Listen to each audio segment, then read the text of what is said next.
4월 23일 화목의 메시지 창세기 29장 21절에서 35절 말씀입니다. 야곱이 라반에게 이르되 내 기한이 찼으니 내 아내를 내게 주소서 내가 그에게 들어가겠나이다.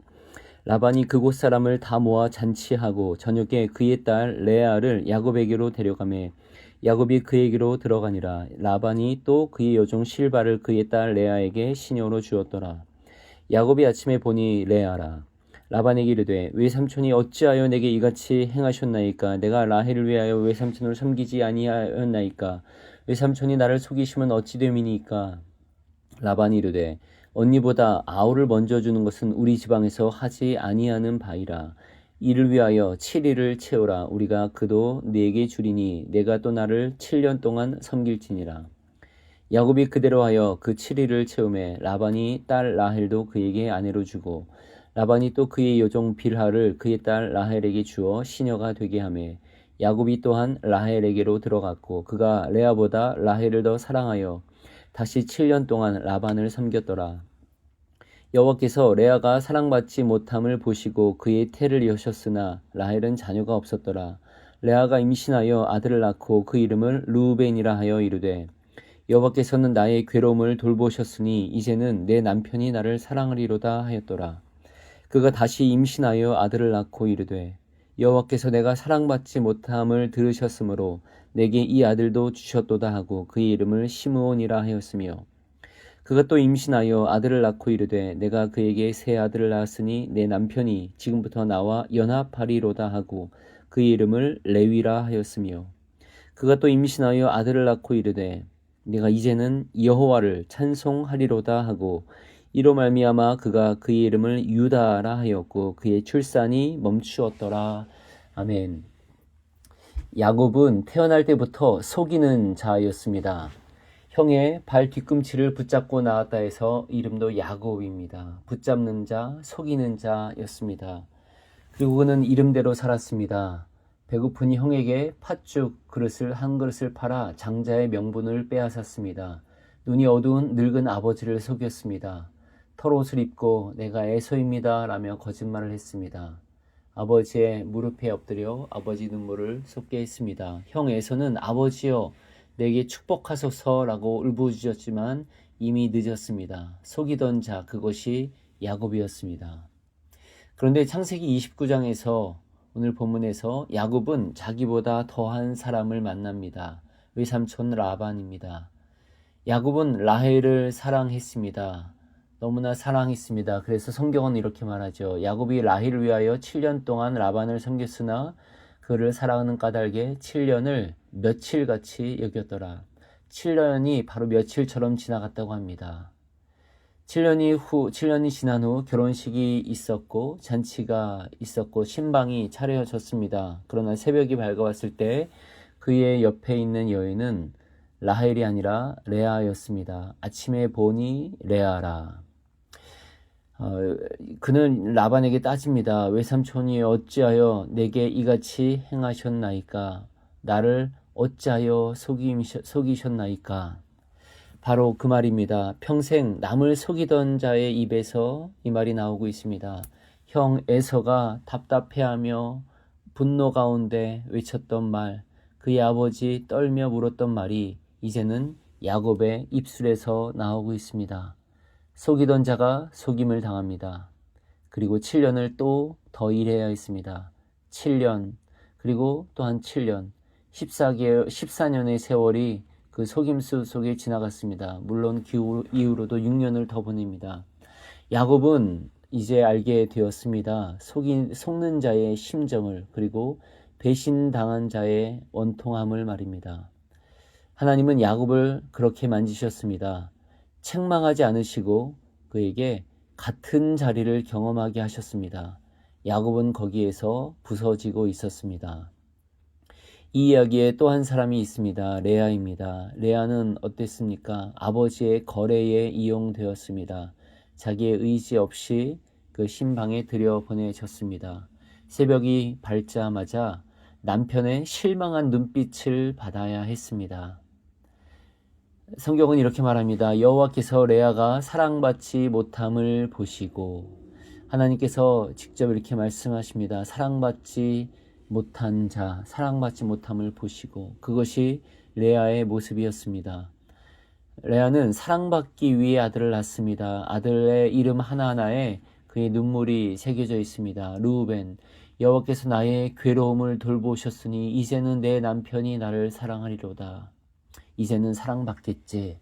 그러나 그게 아니었습니다. 둘째 시므온, 여호와께서 내가 사랑받지 못함을 들으셨으므로 그녀는 하나님이 자기가 사랑받지 못함을 들었다고 고백합니다. 여전히 남편이 사랑받지 못하는 것이 중요한 상황입니다. 레위, 내가 그에게 세 아들을 낳았으니 내 남편이 지금부터 나와 연합하리로다. 여전히 남편의 사랑을 갈구합니다. 이제는 나와 연합하겠지. 하지만 야곱의 마음은 여전히 라헬에게만 있었습니다. 넷째 아들에서 무언가 달라집니다. 유다, 내가 이제는 여호와를 찬송하리로다. 더 이상 남편을 언급하지 않습니다. 더 이상 이제는 사랑받으리라고 하지 않습니다. 이제는 여호와를 찬송하고 있습니다. 사랑받지 못함이 그녀를 무너뜨렸습니다. 부수었습니다. 그러나 그 부서짐 속에서 그는 사람의 사랑을 내려놓고 이제 하나님만 붙들기 시작했습니다. 남편의 얼굴만 보던 눈이 이제 하나님을 향해 올려지고 있습니다. 레아는 원통한 자였습니다. 그러나 하나님이 그 원통함 속으로 들어오셨습니다. 야곱이 그의 남편이 그녀를 보지 않았을 때 하나님은 그녀를 보셨습니다. 남편이 그의 음성을 듣지 않았지만 하나님은 들으셨습니다. 이제 놀라운 일을 보십시오. 속이던 야곱 그리고 사랑받지 못한 레아, 이 두 사람은 부서졌습니다. 그러나 이 부서진 이 두 사람에게서 이스라엘의 지파들이 태어납니다. 하나님의 백성의 근원이 여기 있습니다. 12지파 중 10명이 그들에게서 비롯됩니다. 그런데 더 놀라운 것이 있습니다. 야곱이 그토록 사랑했던 라헬이 아니라 사랑받지 못했던 레아의 아들 유다에게서 메시아의 계보가 이어집니다. 다윗이 유다 지파에서 태어났고 다윗의 후손으로 예수 그리스도께서 오십니다. 찬송하리로다 라고 이름 지은 그 여인의 혈통에서 찬송받으실 주님이 오셨습니다. 하나님은 잘난 자를 쓰지 않으셨습니다. 완벽한 자를 쓰지 않으셨습니다. 속이던 자, 그러나 속임을 당해 부서진 야곱을, 또 사랑받지 못한 자, 그러나 그 원통함 속에서 하나님만 찬송하게 된 레아를, 그 야곱과 레아를 하나님은 사용하십니다. 이 두 부서진 영혼에서 이스라엘이 태어났고 그리스도가 오셨습니다. 사랑하는 성도 여러분, 여러분도 속으셨습니까? 여러분의 7년이 배신당했습니까? 여러분도 사랑받지 못했습니까? 새벽마다 실망한 눈빛을 받아야 하진 않았습니까? 그러나 멈추지 마십시오. 바로 그 부서진 자리가 하나님이 일하시는 자리입니다. 하나님은 야곱의 원통함을 보셨고 레아의 눈물을 들으셨습니다. 그리고 그들을 통해 구원의 역사를 이루셨습니다. 나의 괴로움을 여호와께서 보셨다라는 레아의 고백처럼 그 자리에서 시작하셔도 됩니다. 그러나 그 여정의 끝은 이제는 여호와를 찬송하리로다라고 이어질 것입니다. 거기에서 유다가 태어납니다. 거기에서 메시아가 오십니다. 거기에서 여러분을 통한 하나님의 구원이 시작됩니다. 나의 주 하나님, 저는 제가 어디로 가는지 알지 못하나이다. 제 앞의 길도 보이지 않나이다. 그 길이 어디서 끝날지도 확실히 알 수 없나이다. 저는 저 자신도 진정 알지 못하며 제가 주님의 뜻을 따른다고 생각하는 것이 그것이 곧 주님의 뜻을 따르는 것임도 의미하지 않나이다. 그러나 저는 믿나이다. 주님을 기쁘시게 하고자 하는 갈망이 사실은 주님을 기쁘시게 하는 것임을, 그리고 저는 소망합니다. 그 갈망을 제가 행하는 모든 일 가운데 품기를, 그 갈망에서 떠난 어떤 일도 결단코 행하지 않기를 소망하나이다.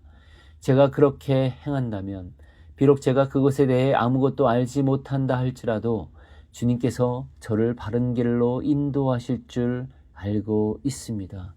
그러므로 저는 주님을 신뢰하리니 비록 제가 길을 잃은 듯 보이고 죽음의 그늘 가운데 있을지라도 주님을 신뢰하겠습니다. 두려워하지 않겠습니다. 주님께서 항상 저와 함께 계시기 때문입니다.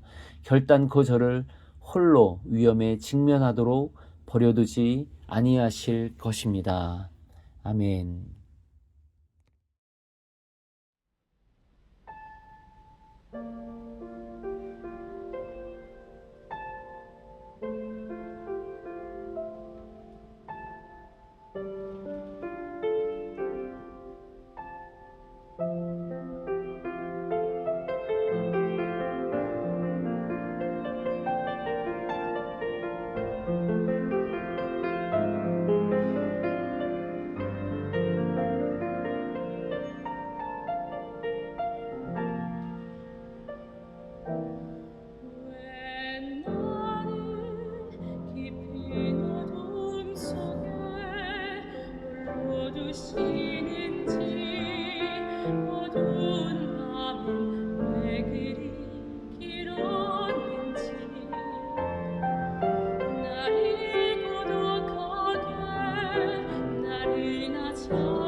오직